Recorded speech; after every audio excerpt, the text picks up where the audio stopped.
Welcome back everybody. I'm pretty excited about today's video because I got a laser engraver. Been wanting one of these for a long time and I finally got my hands on one. This one is made by Creality. It's their 22 watt version, fully enclosed. The model is Falcon 2 and came packaged really well. Very well protected in a sturdy box, lots of foam. It did come unassembled, so I had to do some assembly, but the assembly was very straightforward and didn't take too long.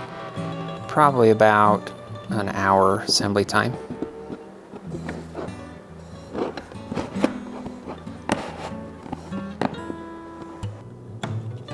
I really like that this laser was enclosed. It makes the fume management a lot easier, especially with this smoke filter that I got with the laser, and it's really a handy setup. Actually, the fact you don't have to vent it outside makes it a lot more versatile and a lot easier to use in the shop, so I was really happy about that.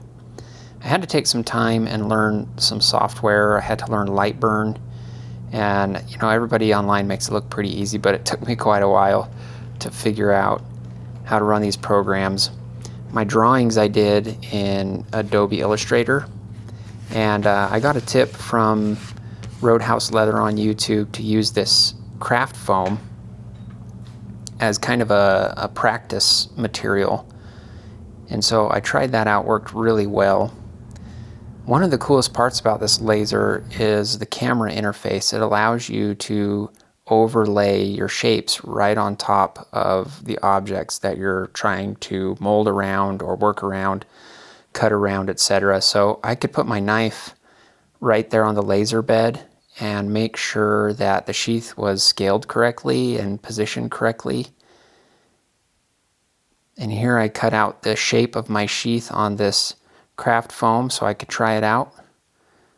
Probably didn't need to cut all the holes because I'm not going to sew this foam together. I just stuck it together with some super glue. But I could tell the fit was pretty good. It took me a few tries to arrive at this exact scale. You'll see pieces of craft foam cut out all around my shop. But I finally got there in the end, and I was ready to go ahead and do this on some leather. I cased the leather first. I had seen on several others YouTube videos that if you case the leather, soak it with some water, that the fumes aren't quite as bad and the cuts are a lot cleaner, and I found that to be true. So here we are cutting out the leather, probably about 8 times speed. It worked very quickly. I was actually surprised how quickly the laser cut these shapes out.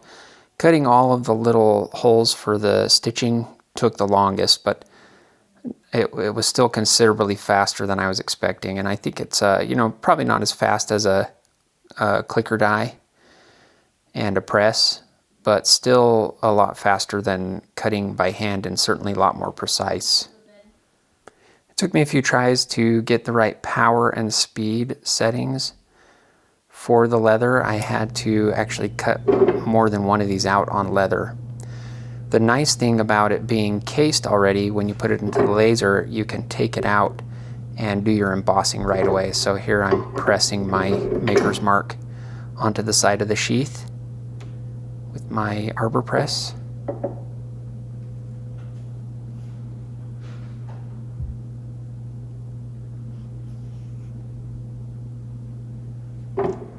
And then I went ahead and put some rivets in.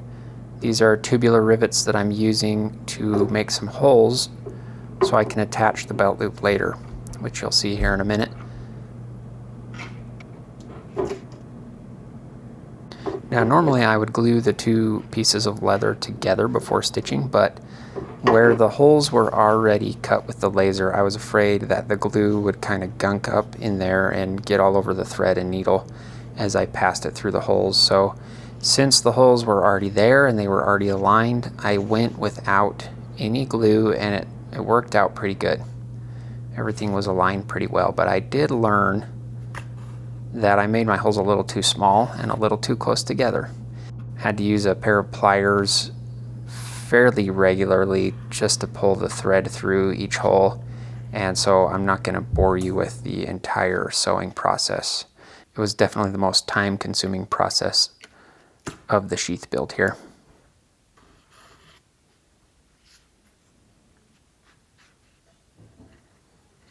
However, I will say that the stitching turned out looking really nice. I was very impressed, very neat, very straight.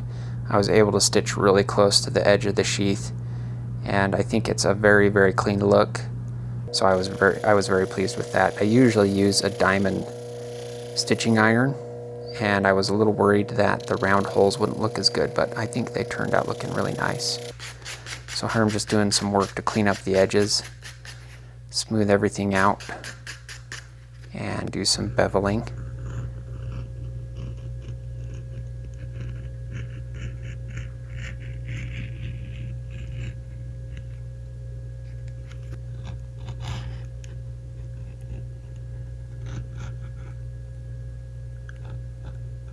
And there's your ASMR for the day. I've now cased the leather again, and I'm inserting the knife so that I can do the initial form. And I do this by hand first, making sure everything's kind of centered where I want it. It's starting to press and align the leather, and then I'll come back with my antler that I use to kind of get tight in on those curves, make everything nice and clean and tight. I found this antler in Oregon when I was working for the Agricultural Research Service as a college student.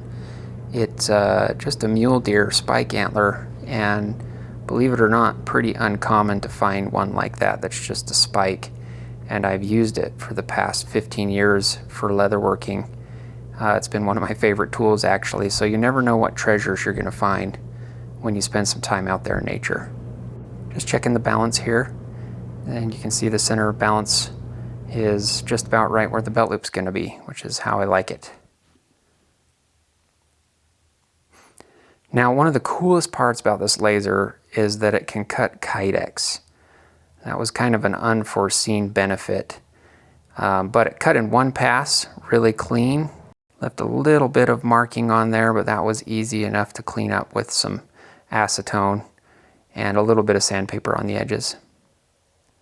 I hate cutting Kydex. It is one of my least favorite materials to work with. It's just melty and messy, so being able to cut it on the laser is kind of a game changer for me. I've made this stencil here to try and align the holes of the belt loop, the Kydex belt loop, with the holes on the leather sheath. So this is very experimental, and I'm just trying to find a solution because I've been just generally unhappy with the commercially available options for clips and belt loops. It seems that none of them really accommodate the bolster on a fixed blade knife, which is kind of necessary for horizontal carry. If any of you know of some commercially available options for clips that accommodate a knife bolster that might allow you to carry a fixed blade knife horizontally and at the center of balance and not off-centered, let me know, because I would be interested in something like that. This belt loop here is my attempt to accommodate that void in the market.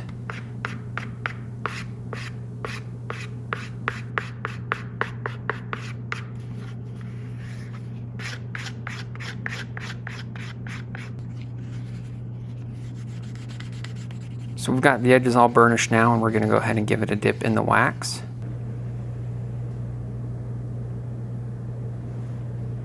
If you've watched any of my past videos, you know I like to treat my knife sheaths with wax, and I'll dip them in there at about 170 degrees Fahrenheit and leave it in there for about 1 minute. It gives the leather a chance to warm up to the same temperature as the wax, and then when you pull it out, the excess wax just drips off and soaks in instead of solidifying there on the leather. The process actually is surprisingly clean, and it leaves a very nice finish on the sheath with a very solid fit and form, and your knife fits snugly in there in that sheath. It's also very weatherproof and makes a beautiful color. And I think this turned out looking really nice. The stitching with those lasered holes Looks really good, really clean. And we'll go ahead and try this out on the belt, and I'll probably give this a test run for a few weeks and see how I like this design for a belt loop. And I'll probably change this design a little bit. I've got some other ideas, but man, the laser really opens up some possibilities. I mean, it's one of those tools that will go a long ways in helping get the ideas that form in my brain into reality. That's a lifetime struggle for creative minds, and having the right tools really makes a difference in the process of creation. But I want to hear what you guys think about this design and this knife. It's a pretty cool little fixed blade knife. I love the profile, and I like how the sheath turned out. I want to know what you guys think, and what are some more ideas you've got. What else could we do with this laser engraver, and what are your thoughts on the belt loop? Let's put our minds together here and find some solutions in the industry. I think this industry is just a little bit distracted right now, and it seems to have kind of steamrolled past some common sense solutions for everyday knife use and carry. I mean, we want things that are streamlined and efficient and light and easy to access, and things that make a lot of sense. And there's a lot of nonsensical design happening out there, so I would love to hear your guys' thoughts on some solutions. I really appreciate watching the video, and I'm super excited for what the future holds. If you want the information on the laser engraver, I've included it in the description, along with some Black Friday discounts there, so maybe that's something that some of you guys can take advantage of. And I'll see you on the next one.